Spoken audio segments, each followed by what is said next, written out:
Les premiers raisins commençaient à apparaître dans les vignes. Ça y est, c'était le printemps. La saison avait été tant attendue par tous les habitants, et encore plus par les Anglais, qui feront encore de beaux profits en exportant leur production vers l'Angleterre. Les paysans continuent d'abattre toujours plus de forêts, pour agrandir les vignobles des seigneurs d'Aquitaine.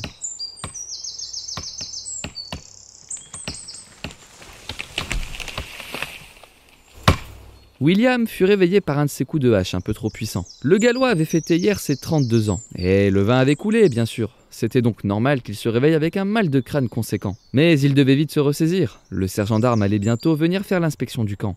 Aussi, dans un mouvement de panique, William se lève brusquement, en se rendant compte que tous ses camarades de tente sont déjà partis se préparer en amont de l'entraînement matinal. Stand up.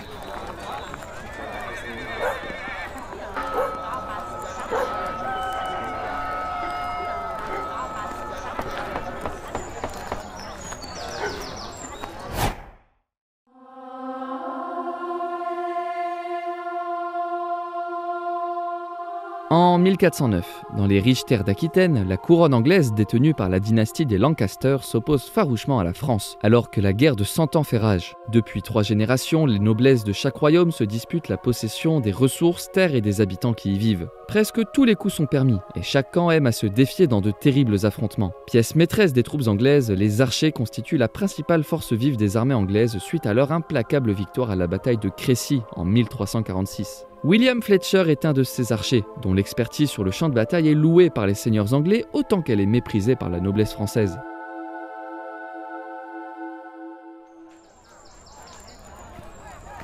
Les réserves de nourriture avaient été suffisantes cet hiver, et tout le Bordelais pouvait se féliciter d'aborder le printemps avec encore suffisamment de victuailles pour tenir jusqu'aux moissons estivales.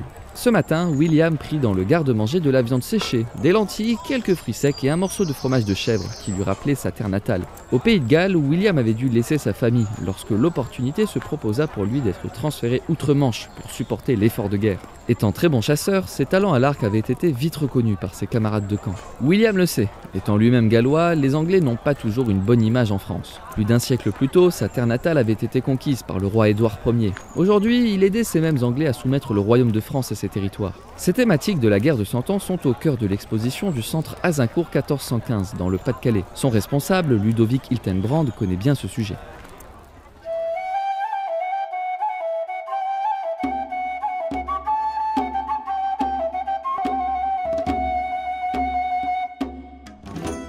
L'archer anglais, lui, s'adapte assez bien parce que entre la France et l'Angleterre, c'est pas trop dépaysant. Forcément, il y a quand même des cultures qui sont différentes, donc il doit s'adapter. Mais je pense que le plus compliqué, c'était d'entre guillemets s'intégrer à la population locale. C'était peut-être un peu plus compliqué. On voit même, d'ailleurs, il y a beaucoup de noms de famille encore en France où c'est l'anglais, par exemple. C'est un nom de famille qui date de cette période, généralement, où justement on différencie l'anglais, donc l'archer ou autre, de soi. Voilà, je pense que c'est quelque chose qui montre bien justement cette différence entre l'anglais et le français. Et même si depuis Guillaume le Conquérant, français et anglais partagent un socle culturel commun, la rupture idéologique se confirme avec la guerre de 100 ans. La parenté, elle est un peu oubliée en fait, elle est connue chez les grands seigneurs, ceux qui connaissent leur généalogie, mais je pense que pour la plupart des paysans ou des simples archers, cette notion n'est pas du tout envisagée. Pour eux, c'est vraiment l'ennemi.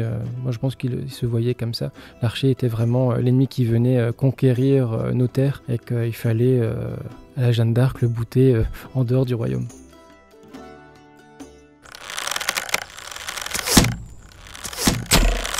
Where is my bow? William venait de finir son entraînement et il avait encore excellé. Son officier l'avait félicité devant tous ses compagnons, en l'érigeant en modèle pour toute l'armée. C'était certes un grand honneur, mais William savait garder la tête froide. Demain, sur le champ de bataille, aucun de ces grands nobles ne viendrait à son aide s'il était en péril, ou pire, s'il était capturé. Lui-même n'avait pas le droit de tuer d'autres nobles du camp d'en face. Il devait les maîtriser pour que son seigneur puisse demander une rançon au camp adverse. L'heure était maintenant venue pour lui de profiter de sa journée. Enfin, profiter, voilà un grand mot. En terre ennemie, il n'était pas question d'aller se promener en toute insouciance dans les ruelles. Un guet-apens serait trop facile à organiser. À la place, il pense plutôt aller inspecter son matériel et surtout vérifier si son arc peut supporter une bataille de plus. L'archer, comment il s'occupe? Je pense qu'il s'occupe un peu comme tous les soldats. C'est-à-dire que si on est à l'approche d'une bataille ou d'une manœuvre, forcément il va préparer son matériel, il va bien vérifier qu'il a tout son matériel sur lui, que son arc n'est pas fissuré, s'il doit le changer, s'il doit le huiler pour l'entretenir parce que la météo va peut-être être pas trop clémente, choses comme ça, son stock de cordes, est-ce que tout est prêt, et aussi forcément s'occuper des flèches, regarder si elles sont bien droites, il faut le redresser, ce genre de choses. On sait qu'un bon archer, à la période médiévale, il peut tirer, donc ça c'est des hypothèses, on n'a pas de texte là-dessus à l'époque, mais on estime entre 6 et 8 flèches minutes, voire une dizaine vraiment pour les meilleurs archers. Et on sait qu'à Azincourt, il y avait à peu près 7200 archers. Donc si on fait un petit calcul rapide, on a 50 000 flèches minutes envoyées sur les troupes françaises, donc c'est vraiment des vraies pluies de flèches. Ça doit vraiment être impressionnant de voir autant de flèches tomber en une seule fois. Il y a des textes de l'époque qui nous disent que le ciel s'assombrissait justement avec les flèches à chaque tir. Pour Azincourt, c'est énorme. On peut estimer selon les batailles des fois entre 500 000 voire 1 million de flèches qui étaient préparées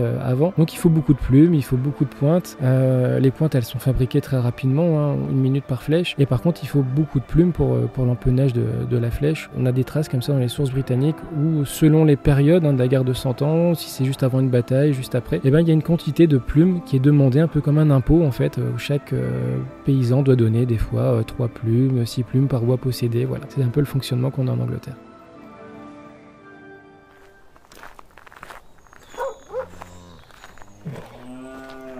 William est depuis 2 heures avec ses camarades en train de récolter des plumes dans les fermes alentours.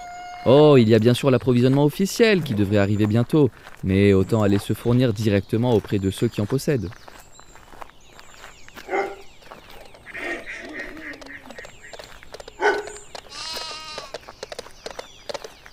Un cavalier arrive à leur rencontre, c'est Edwin. Get back to the camp.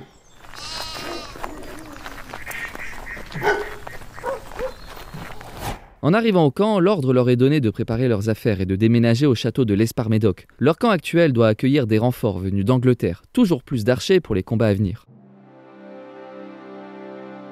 L'archer anglais, il est vraiment ultra important dans la composition de l'armée anglaise. Il est défini par sa fonction, donc c'est ultra important. Alors que, en fait, l'archer anglais seul, individuel, n'a aucune valeur sur un champ de bataille ou sur un siège, parce qu'en fait, une flèche n'a pas vraiment de répercussions. En fait, c'est l'effet de masse qui est important. On a plusieurs sources de l'époque qui nous disent que les archers anglais sont indispensables sur un champ de bataille, à condition qu'ils soient présents par milliers. Donc voilà, ça montre bien l'importance de l'archer anglais. En France, on est un peu sur la vieille école à l'époque. C'est-à-dire qu'une bataille, ça doit se gagner par la chevalerie, avec les prouesses chevaleresques, qu'il faut faire une charge de cavalerie. Ça, c'est vraiment le combat noble, en fait, où c'est à la lance, avec l'épée. Il faut du corps à corps, en fait, dans la logique française. En Angleterre, avec les Anglais, on peut tuer ou blesser à distance, et ça, pour les Français, c'est plutôt vu comme une stratégie traître, en fait, qui n'est pas noble.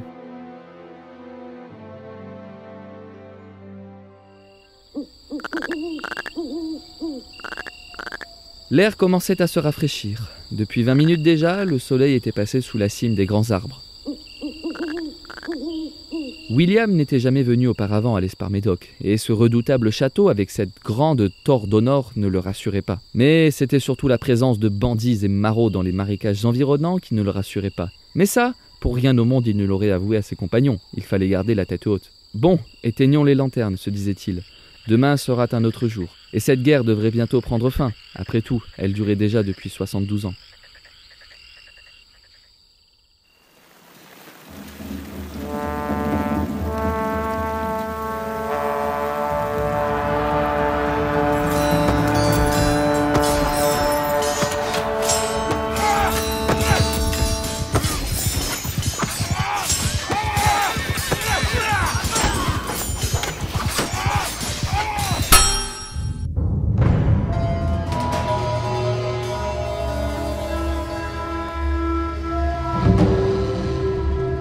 Dans le prochain épisode, vous découvrirez la vie de camp d'Agis Pausaniou, fier Spartiate récemment incorporé dans l'armée de son roi. Les guerres médiques viennent de s'achever, mais déjà les dissensions apparaissent entre les cités grecques et la guerre se profile. Mais d'ici là, n'oubliez pas que la guerre est plus douce quand on reste au camp.